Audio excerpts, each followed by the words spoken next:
jou daaglikse CLF inspirasie, plek in die hemel. En as ek gegaan het en vir julle plek gereed gemaak het, kom ek terug en sal julle na my toe neem, sodat julle ook daar kan wees waar ek is. Johannes 14 vers 3.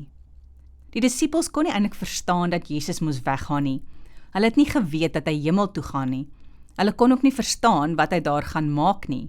Jesus het hulle gerusgestel en gesê dat hy gaan plek maak vir almal wat in hom glo. Hulle moenie bang wees nie, want hy gaan terugkom en hy sal self sy kinders na hom toe neem. Elkeen van ons is mos maar bang om dood te gaan. Nou weet ons dat Jesus vir ons plek in die hemel maak en dat hy ons self eendag sal kom haal. As ek en jy vir Jesus volg en sy wil doen, hoef ons nie bang te wees vir die dood nie. Wat 'n voorreg om iemand soos Jesus te ken. Kom ons bid saam.